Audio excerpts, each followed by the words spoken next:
into your coach of the year so far, and then we'll get into our coach's hot seat. So coach of the year so far for Brick Jameson is... Coach of the year so far? Hate to say it. Doug Peterson. Whoa, let's go. Doug Peterson. I mean, good Lord. You're talking about a team that won 2 games last year. You have the worst head coach in the history of the NFL. Trevor Lawrence looks like a bust. You come in, you make a questionable signing in Christian Kirk, and what happens? You're 2-2 after this stretch of games, but you also take on the Philadelphia Eagles. You play competitive with them despite the fact that you played a super sloppy game. Overall, the Jacksonville Jaguars, they went from the most pathetic team in the NFL to, okay, their running backs are really good. The wide receiver core, say what you will about Christian Kirk. Christian Kirk has stepped into the number 1 role pretty well. And their defense, which last year was pathetic, now is a functioning defense. Their points differential is plus 38. They're on, and by the way, that's the only team in the AFC South to have a positive plus differential. You're 2-2. You're very close to being 3-1. I think continuing down the stretch with their easy schedule, they're going to win their division this year. And if the Jacksonville Jaguars can go from the most pathetic team last year to becoming a division winner and maybe even winning a playoff game, then Doug Peterson absolutely be the coach of the year. And to the first 4 games, I'm sure there's other guys that we can mention, but I think Doug Peterson, his turnaround for Jacksonville, how quickly it's been, absolutely Doug Peterson. I love that. And I was thinking about Doug Peterson as well. And I think one thing to mention is you said their defense is competent. I think their defense is really good. It's played awesome. And one thing about the Jags is they have a really good home field advantage because when it comes to October, November, teams are like, oh, how are they going to play when in cold weather? They're always worried about the Florida teams. But let me tell you something. It is hot in Florida. And if you're on the West Coast and you're used to dry heat, humidity is a thing. And real thing. There's a reason that whenever the Patriots play the Dolphins, no matter how good they are, no matter how bad the Dolphins are, they lose in January because they're used to dry, cold weather air. In the winter, at least, pretty humid in the summer, but that peters out by August. It's like hot, humid air. Players are dehydrated. Stephon Diggs was getting cramps when they were playing in Miami the other day because of the humidity and hot air. So it's like, no, it's a home field advantage in the winter when those cold weather teams are going to super hot, humid weather.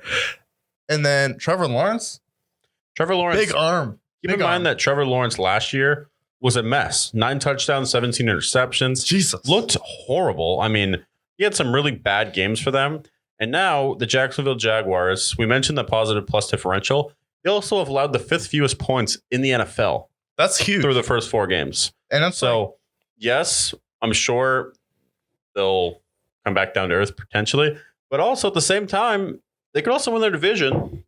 And I think they absolutely should be considered a legitimate contender. Yeah, I think they're going to win their division. And I didn't want to put them in the playoffs earlier this year, but I was like, they have a shot to surprise a lot of teams. I didn't think they'd be this good, so I'm not going to give myself credit for it. But I did say they do have a shot to make some noise based off their strength of schedule, because when you're the worst team in your division, you had back-to-back number 1 picks. You know, and Trayvon Walker's been a beast. He's been great for them. When you have back-to-back number 1 picks, what does that mean? You suck. You suck. Yeah, you suck. You stink. Back-to-back years, you get the number 1 pick and you still suck. So you get Trevor Lawrence, you get Trayvon Walker, and now your team looks really good. So credit to Doug Peterson. I love that pick for Coach of the Year for the first quarter. My pick, though, Nick Sirianni. Last year, I'll admit, we clowned him.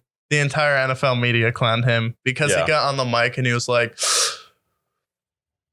we're going to put in systems in place that are easy for our players to understand.